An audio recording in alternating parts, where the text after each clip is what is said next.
Alrighty. Well, here we got Aaron, my good friend Aaron. I've met him at Next Step. I don't know if y'all heard of that.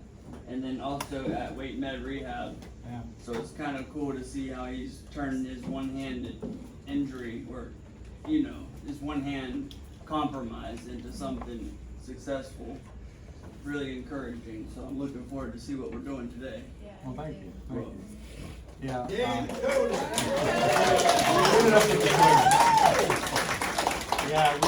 I saw him when I was inpatient as well, and I kept seeing him I was like, man, who is this guy? And I started talking to his mom and him, and we kind of got to know each other a little bit. So I had a brain abscess 3 years ago, and what that is, an infection that went through my mouth and attached to my brainstem, and they had to go in and kind of bleed me out, put me on a PICC line for about 3 months, and they gave me stroke-like symptoms, messed up my vision, messed up my right side, my total right side, and I've gotten some back, but I didn't know how I was going to be. I was a chef before, and so I don't know how you guys were, but I thought I was going to get everything back. Yeah. And it took me a while, and then after I got off the PICC line, I got C. diff twice, and then I had to have a fecal transplant. That led to gallbladder surgery, and I was like, I just thought that was how my life was going to be. Yeah. And but then after I had my gallbladder surgery, I started to get a little bit better. I went off the Hemi walker, I went to the 4-point cane, then I went to a single point cane, and then by August, I was kind of off the cane. I still have a cane just in case, because if I'm going for distance, like when I go to walk for, you know, like exercise, I take a cane with me so I can walk a little bit further. I have a collapsible cane that I take with me when I travel. So there's still some things that I have to deal with. My vision's not 100%, but it's good enough to drive. Yeah. My field of vision to the right, the bottom right in both eyes is kind of, it's like looking at the sun, and it's like a little, I can see, but I can't see. It's really weird. But I wanted to get back to cooking, and so I slowly did. I hired a nurse, an RN nurse. She helped me out for my boss. I was a private chef at the time, so she was helping me. I was kind of telling her what to do, and she would cook the food and chop it out for me. And then I got a little bit better, so then my boss, we hired a sous chef, and so we kind of worked together. And then as I got better, I started to do a little bit more. But then she moved away. I didn't know what I was going to do for work, so I figured, why not do videos? You can make money doing that. And I know it'd take a while to become a YouTube sensation. And I've been working on it for about 1.5 years, and so we'll see what happens. I also started a podcast. It's on the sheet up here, called the Single Handed Podcast. I'm the Single Handed Chef, by the way. That's my logo that I use. So I started doing videos, and I started getting a really good response in this community. And I've done this in Wilmington, I've done this here with Wake Forest, I've done it in Wake Med. And it's just, you know, we're not done. We have a lot we can offer. So we want to do something easy today, nothing really on the menu, on the oven. So I was gonna make Caesar salad for y'all. And so with the dressing, so all it is garlic, eggs. I got an anchovy paste because it's easier to open than the can. Oil, salt, pepper, Parmesan. I bought croutons. I normally like to make them.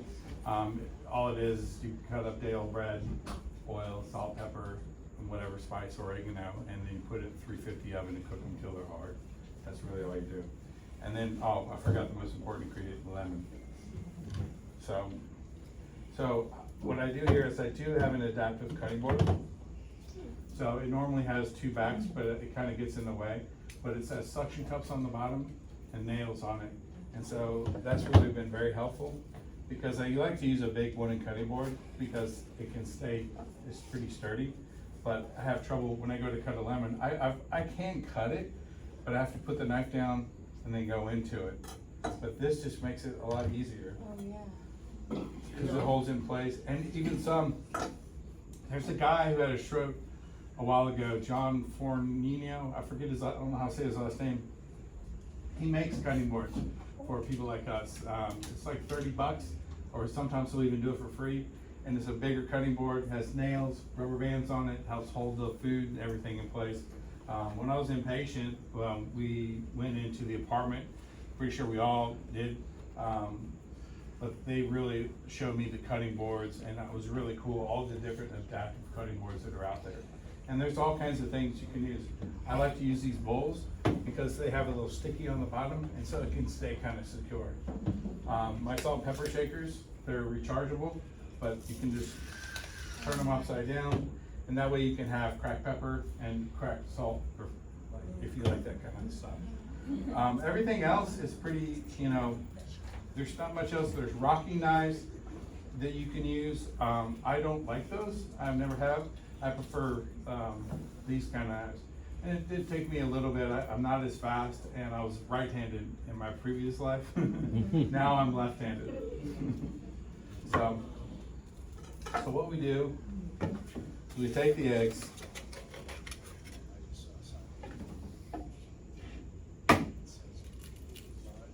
and I do one whole egg. Cool.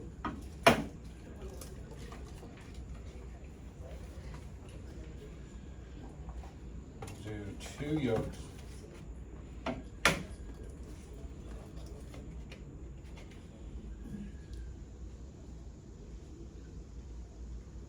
And this is really good. I met this girl at Steps to Recovery, and she had a tumor and a stroke. She was getting operated on the table, and while they're removing the tumor, she had a stroke.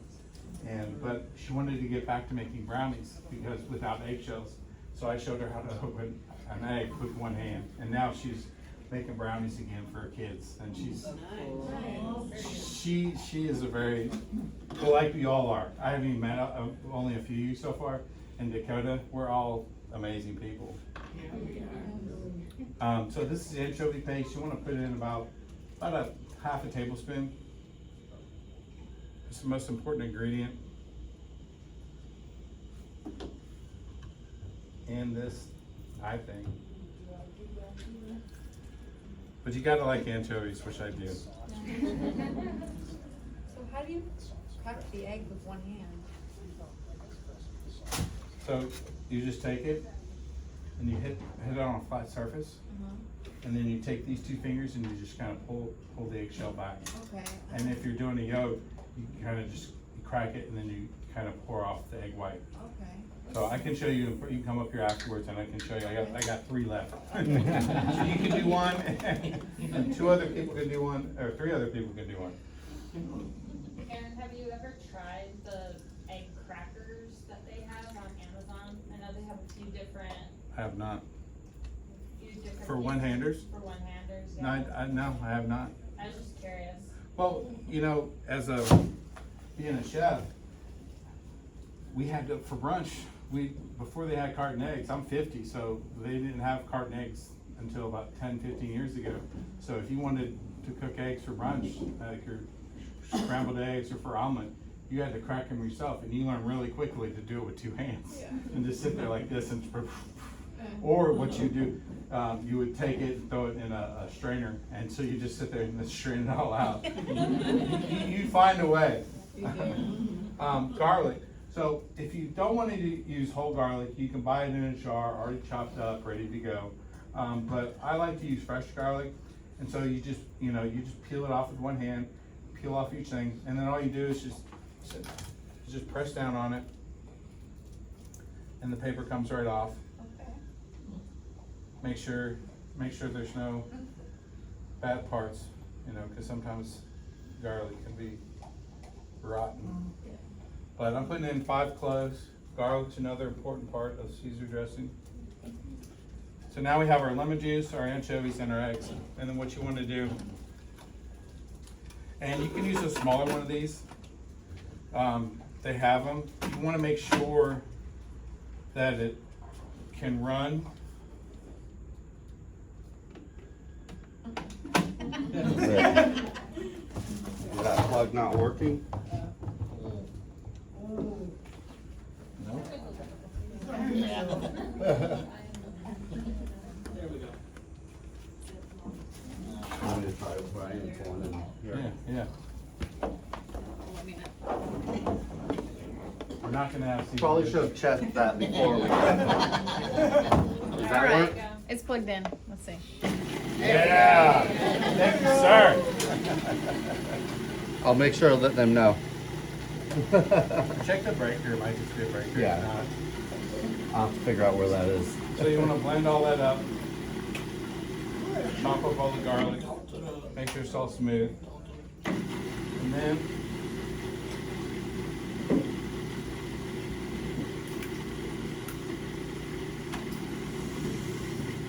add your oil. About a cup, maybe more. And I'll put a cup and a half on the recipe. You really want to go till it's thick. You want to go slow so it catches, for it to emulsify.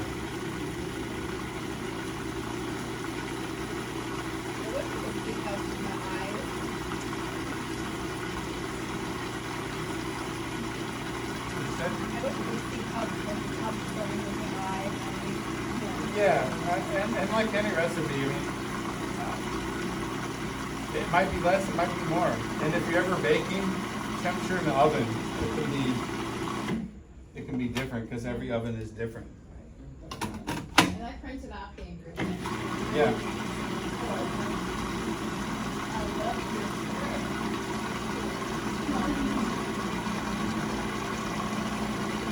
So here, it's starting to get a little thick, and you can also hear it. Eventually, when you make stuff like this a lot, you can kind of tell by, you don't even have to look at it, you can tell by sound. Yeah. So, I hope your hands are clean. they're not. You washed them last week, didn't you? I did. No, 6 days ago. I wash them again tomorrow. So, That should last you for this week. so go about a quarter cup of Parmesan. Oh my goodness. And then go in with your black pepper. No, I remember when during the pandemic, when it first started, a lot of my chef friends were like, "Man, are y'all running out of paper towels and soap?" And we're like, "Yeah." And like, were people washing their hands before? Because you all been to a bar, you'll see someone walk in with a beer. Me. And walk out with the beer. And not once did they wash their hands. So be very careful, be very careful. Do you have spoons? Plastic spoons? I've got one in my, There's forks. forks. No, I have plastic spoons in my car. So now you know the Parmesan and the pepper. You want it to salty. You want to be careful with the salt because the anchovies are going to be salty. And you can also put in a Worcestershire sauce as well.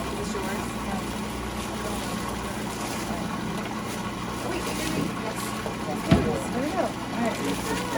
Thank you.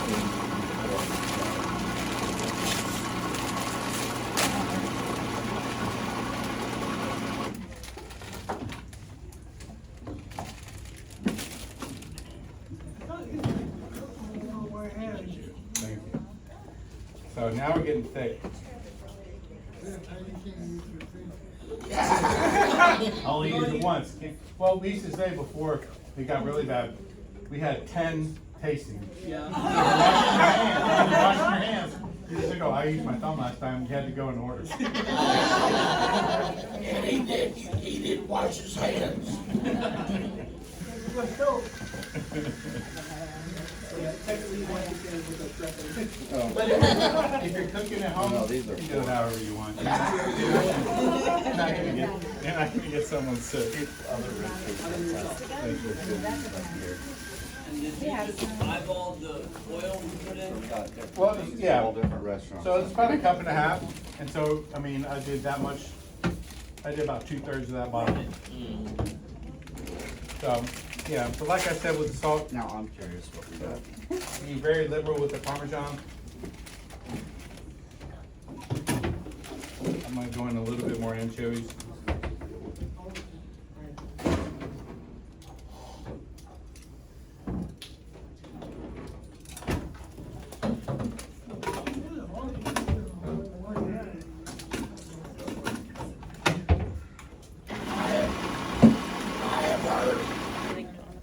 ever want to take lessons?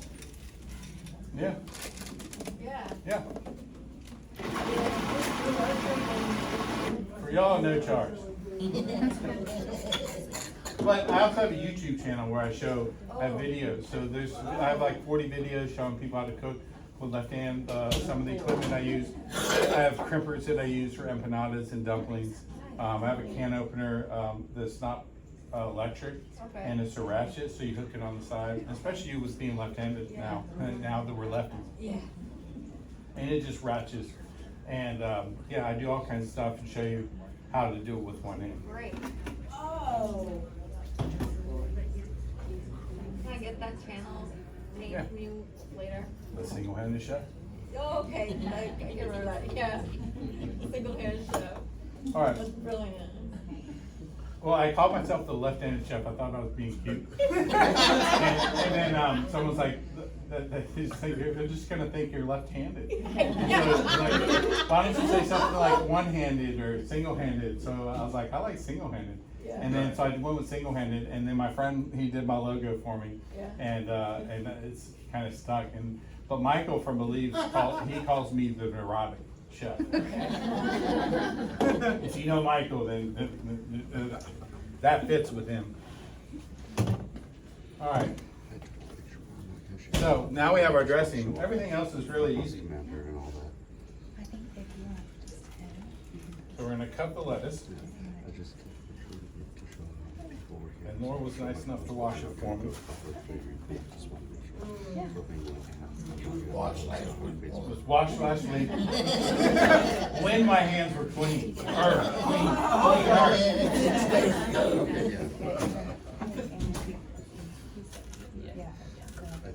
So where do you play?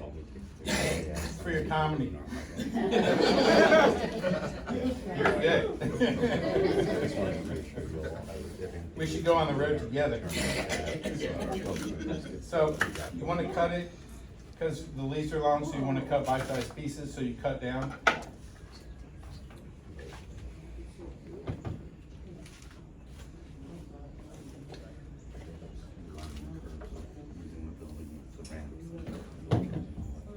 So leave it on, that's fine. And what you want to do is cut, and then you rotate it. And you cut again. And what that does is just makes it easier to do bite-sized pieces. Okay. And then just take your time. Now this is a lower table too, Yeah. so it won't be that low when you're at your home. It'll be a little about 4 or 5 inches taller. Yeah.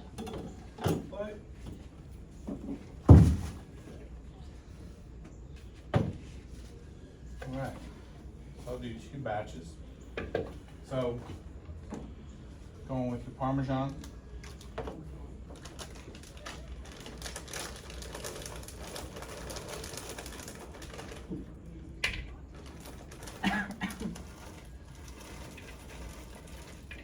And all this food was bought at Food Line, so nothing special. You're special. Well, thank you. I'm blushing. So, and then going with your dressing. And you could do one of 2 ways after that. You could use your hand, but with only having one hand, it's gonna, you have to wash it. Yeah. Or you can just use a pair of tongs. Okay. How long does the dressing last for? Yeah. You save it. Oh gosh. 10 days, a week to 10 days. Yeah, because the lemon juice helps preserve it. Keep it in, definitely refrigerated.